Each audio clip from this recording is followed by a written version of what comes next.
नमस्ते। आज चाहिँ यहाँ बाहिर खाजा लिन आएको थिएँ होइन। उर्मिलालाई चाहिँ अब बिहान के त खुवाउनु पऱ्यो नि होइन। बिहान बिहान खाना त यसै नै मान्दिनँ त्यसले होइन। नखाएर नि धेरै बिरामी भएको हो कि जस्तो लाग्छ कहिलेकाहीँ चाहिँ मलाई होइन। अलिकति खानेकुरा खाइदियो होइन टाइममा भने त एटलिस्ट रोगसँग पनि त लड्न सक्छ नि त होइन। खानेकुरै खाना मान्दैन प्रायः होइन। अनि नखाएपछि झन् नभएको रोग पनि थपिँदै जान्छ होइन। तर अब अघि पछि अस्तिको भन्दा चाहिँ केही हदसम्म चाहिँ ज्वरो पनि आएको छैन होइन। अहिले चाहिँ अब अलिकति राम्रै भएको छ भनौँ न एक हिसाबमा चाहिँ होइन। अनि यो यहाँ बाहिर चाहिँ यो एउटा भेजिटेरियन पसल छ होइन। अनि अब म पनि त माछा खान्न नि त होइन। त्यही भएर चाहिँ अनि उर्मिलालाई पनि प्रायः त्यही भेजिटेरियन पसलबाट चाहिँ अलिअलि तरकारीहरू ल्याइदिनु खोज्छु बिहान बिहान चाहिँ होइन। अनि होइन त्यहाँ प्रायः गइ नै हुन्छु होइन। अनि त्यहाँनिरको एउटा नेगेटिभ चिज चाहिँ के भने होइन, त्यहाँनिर चाहिँ प्रायः मैले झोल तरकारी किन्दाखेरि चाहिँ त्यहाँको तरकारी झोलै मात्रै हुन्छ क्या। त्यो चोक्टा नै भेट्दैन क्या हतपत। अनि त्यहाँ गएर खोज्नु पर्ने हुन्छ क्या। अब त्यहाँ चाहिँ काम गर्ने त्यो भाइले हालिदियो भने चाहिँ अलिकति चोक्टा पनि हालिदिन्छ होइन। अनि त्यहाँको साउनीले हाल्यो भने चाहिँ झोलै मात्र क्या। त्यो मानौ कि झोल तरकारी भनेको चाहिँ झोलै मात्र हो, चोक्टा बिनाको भने जस्तो चाहिँ हाल्छन् क्या। अब के भन्ने क्या। अब फेरि त्यहाँतिर अनि बिहान यतिखेर अन्त फेरि तरकारी रेडी पनि भएको हुँदैन। फेरि अन्त अलिअलि पिरो हुन्छ क्या तरकारी। अब उर्मिलालाई त पिरो त अब थोपै हुँदैन होइन। मेरोलाई मात्र पिरो नहालिकन झिक्दिए भनेर भन्ने कुरा भएन होइन। पहिले रेडी भइसकेको हुन्छ नि त तरकारी भन्ने कुरा त होइन। बाध्यै भएर त्यहाँ जानुपर्ने हुन्छ जान चाहिँ होइन। अब के गर्ने त्यस्तै छ।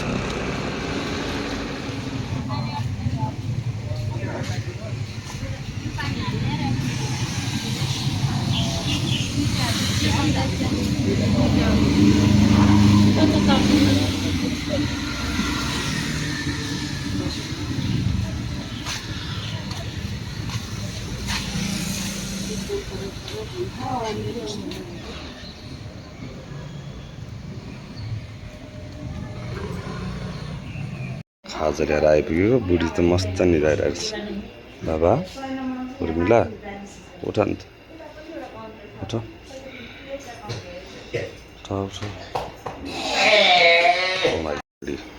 उर्मिला उठ उठ उठ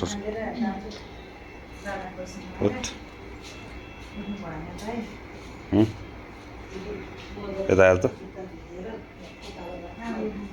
के भन्नु ला नुनी लाउने अलिकति अनि ठिक हुन्छ है।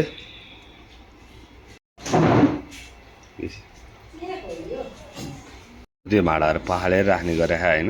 तर यहाँ चाहिँ कस्तो हुन्छ नि, रातभरि कक्रोच कुदेर भाँडामा हुन्छ क्या। त्यही भएर बिहान चाहिँ फेरि एकचोटि पखाल्नै पर्ने हुन्छ क्या यहाँको भाँडा चाहिँ। त्यो स्टाफ भाइले हाल्न लगाएको मैले तरकारी होइन, त्यही भएर चोक्टा अलि हालिदिएछ मजाले। नत्र त ती साउनी दुइटै त्यो तरकारी हाल्दै पाप लाग्ला जस्तो क्या। त्यस्तो खालको थियो क्या। हेर त बुढी चोक्टा छ आज अलिक।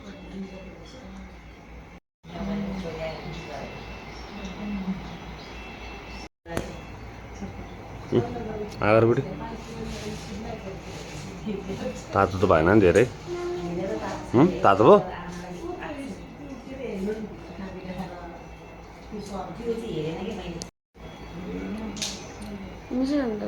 मिठ छैन। चिया रोटी खाने तरकारी मिठो छँदै छैन। के भएछ हो र? यहाँ चाहिँ अब भित्र चाहिँ सरसफाइ हुने टाइम भयो होइन।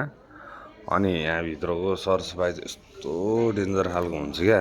गतिलो पनि हुँदैन होइन। यसो लत्र पत्र यसो पुस्या जस्तो गऱ्यो अनि यसो सार्यो अनि सक्यो क्या। त्यो नेफ्रो वार्डमा त कस्तो सफा हुन्थ्यो नि त होइन। पुरै घोटी सफा गर्थ्यो होइन। अनि यहाँनिर त पुरै काम टार्ने जस्तो मात्रै गर्ने। धन्न उयो अहिले सफा लाग्यो सिस्टर चाहिँ अलिक सोझो खालको रहेछ क्या। धेरै नचिच्याउने रहेछ। नत्र अर्को त यो सेक्युरिटी पनि यहाँको चाहिँ फेरि सेक्युरिटी पनि केटी मान्छे होइन। अनि पुरै च्याठिने क्या गरेर बिचरा त्यो अरू बिरामीहरूलाई त्यत्तिकै थर्काउनु खोज्ने क्या झन् चाहिँ तराईतिरको होइन ऊ खालकोहरूलाई त झन् काँच्चै खाना खोज्ने भने के भन्ने क्या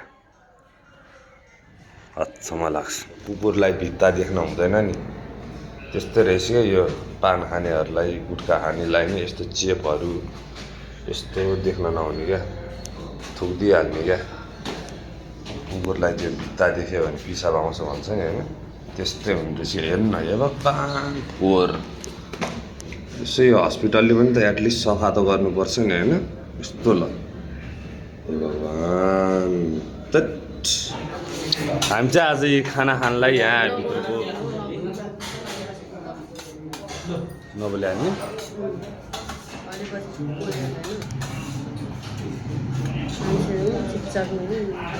कस्तो खाना बुढी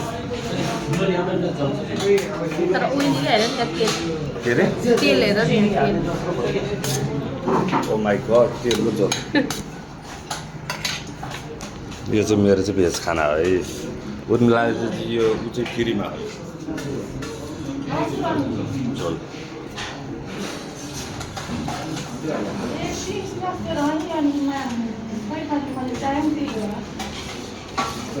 मुखब्याङ गर्नुपर्छ क्या एकचोटि भात चाहिँ मात्र खानु नाटी उर्मिलाको डिस्चार्जको लागि होइन यहाँ ल्याएर पेपर चाहिँ छोडिसक्नु पऱ्यो होइन अब यहाँनिर अब यहीँ होला डिस्चार्ज काउन्टर चाहिँ अब सोध्छु यहाँनिर हामीलाई कोसिस हुँदैछ होइन यहाँनिर ला सर हेर्नु बिलै हराएछ भने त्यो कपी निकालिदिनु न के छ सर अहिले अब यो सरकारी हस्पिटलमा नि डक्टर चार्ज है हे भगवान् के गर्ने होला त्यस्तो यो त अति भएन र होइन त्यही भने डक्टर चार्ज रे हे भगवान् यो अब सरकारी हस्पिटलमा डक्टर चार्ज रे डक्टर चार्ज तिर्नुपर्ने रे ओ माई गड अब कसरी बाँच्ने हामी मरे भइगयो नि अब त मलाई यो पुरै करेन्ट नै लगाइरहेको भएन यो अहिले अब त होइन डक्टर चार्ज तिरेर होइन अनि सरकारी हस्पिटल ल्याएको चाहिँ के चाहिँ फाइदा भयो त अब भगवान् यार यस्तो विधि लुट्नलाई पनि हुन्छ नि यार लुट्नलाई नि अति त लुट्नु हुँदैन नि यार अब ल हुने धनी सबै जनता भइदियो भने त ल हो ल होइन गऱ्यो भन्ने क्या अब जा हो होइन अब एक्स्ट्रा यो अब ल म भर्खर डिस्चार्जको लागि गएको होइन त्यहाँनिर होइन डक्टरको चार्ज तिरेर आउनु पर्ने रे अब ल डक्टरको चार्ज तिरेर आउनु पर्ने रे के भने क्या यो भनेको चाहिँ के म त बुझ्नै छोडिसकेँ म त दिमागले एक त पैसा नभएर मान्छे पागल हुन लागिसक्यो होइन अनि त्यसमाथि पनि यो महँगी बढेको बढे हस्पिटलमा सबै चिजको भाउ बढेको बढे होइन के भन्ने यार गर्ने चाहिँ के भने क्या अति त गर्नु हुँदैन नि यार ठ्याट त उर्मिलाको चाहिँ यो डिस्चार्ज भइसक्यो होइन अनि तपाईँलाई मैले देखाउन खोजेको चाहिँ यो कति नम्बरको भने यी 4 नम्बरको डक्टर राउन्ड चार्ज रे अन्त 500 रुपियाँ 500 रुपियाँ रे डक्टर राउन्ड चार्ज यस्तो छ सुवर्ण लुट्नसम्म लुट्या खाना हामीलाई अब ल हेर्नुहोस् यहाँ यस्तो भएपछि अब कसरी बाँच्ने अब होइन नर्मल फ्यामिलीको मान्छे त मरे भइगयो नि अब यो हस्पिटलमा नयाँ नयाँ नियम लागू गर्ने होइन नयाँ नयाँ उपाय खोज्ने पैसा धुत्नको लागि चाहिँ के भन्ने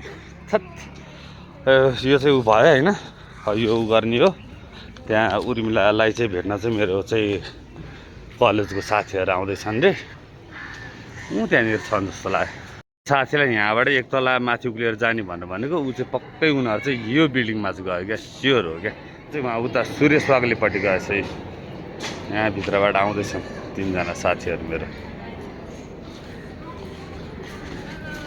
हेलो हेलो हेलो कहाँ गएको त अनि सुरेश वाग्लेतिर गएको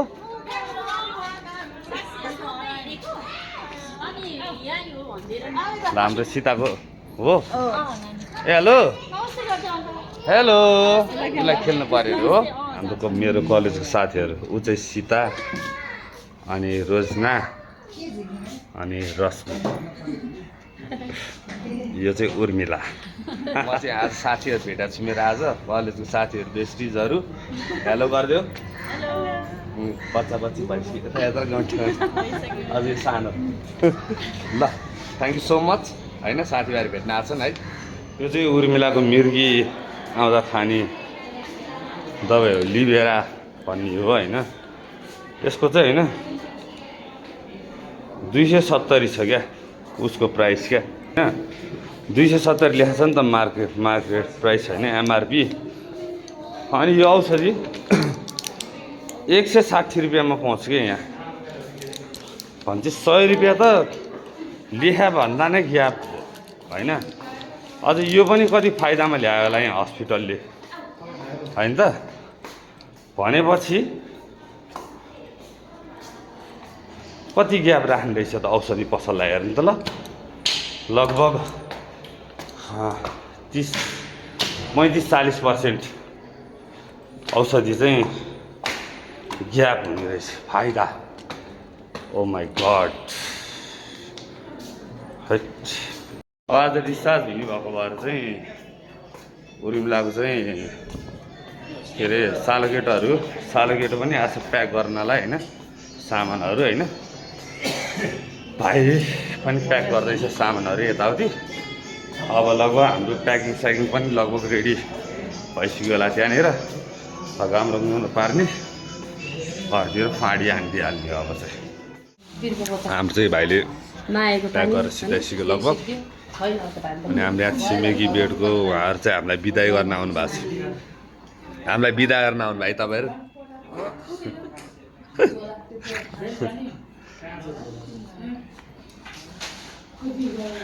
उर्मिला चाहिँ पुरै एक्साइटेड छ घर जानलाई भनेर अहिले फुरफुर परिरहेको छ